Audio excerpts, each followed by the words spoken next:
My name is Kalindi Ivy. I am head instructor and technical advisor of the Tamari Martial Arts Institute. And what we're going to share with you in this tape are some of the African martial sciences, those sciences that produce the world's first martial culture. The Africans along the Nile Valley produced those martial sciences that brought about the usage of the spear, the usage of the bow and arrow, horse riding, and other martial entities that are part of our martial concepts of today.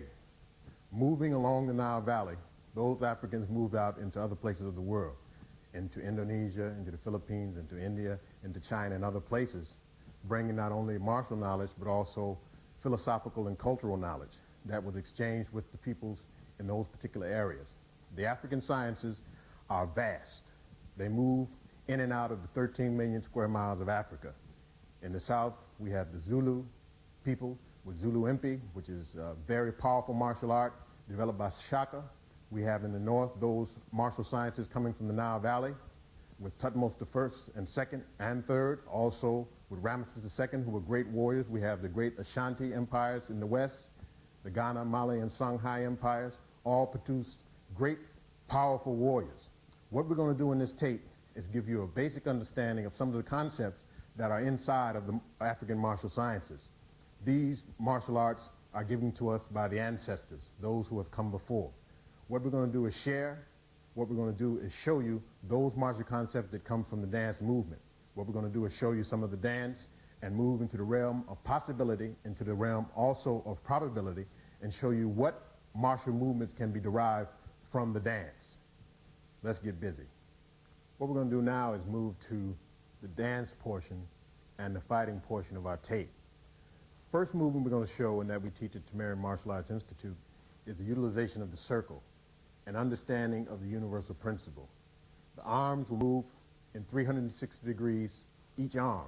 Also, there'll be a slight sway of the body. Let's get started.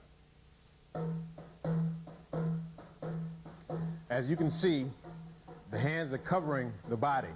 You're getting an understanding of not only motion, but also how to develop power, how to develop bodily power, and also how to develop internal power.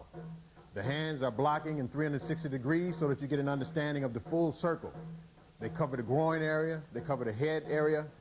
Now, what I want you to understand is that even though they're moving, the movements are elongated so that you can see what's going on. Actually, in the dance form, they're a little more subtle.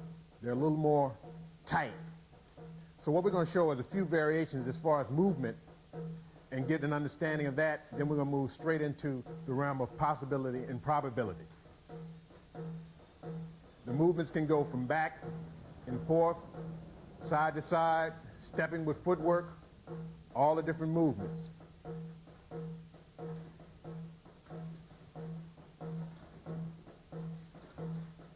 These movements are actually capturing the opponent.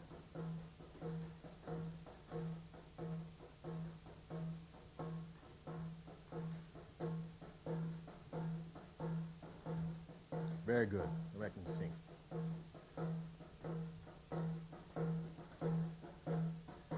Three, two, one.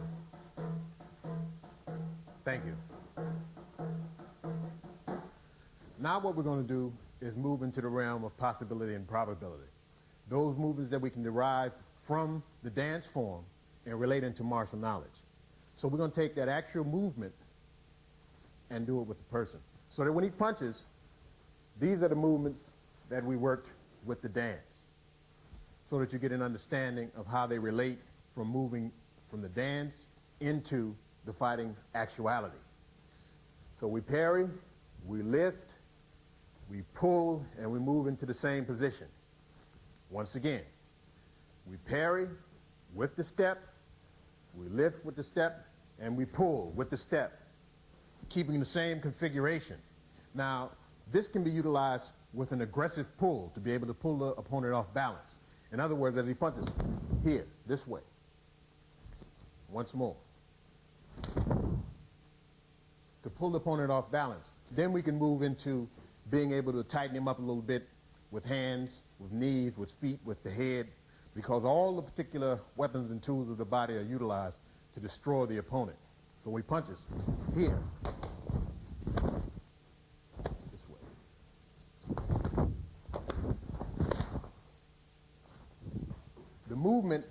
that we've been using can go to the outside, but it also can go to the inside.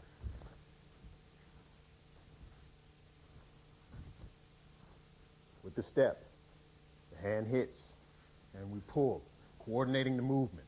Also, going back to the outside, we can parry and hit without the footwork being utilized. We can also put the first arm in other words, just parrying this way. Or we can use the second motion, which would just be a lift.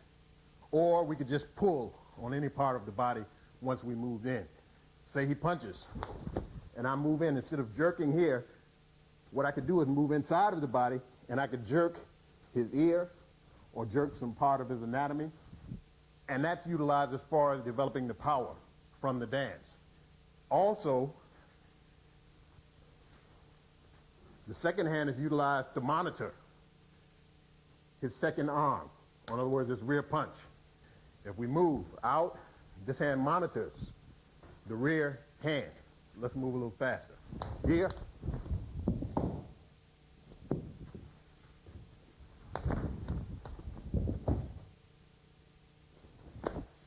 Also, moving to the inside. The rear hand is utilized to monitor the rear hand. Here. This way.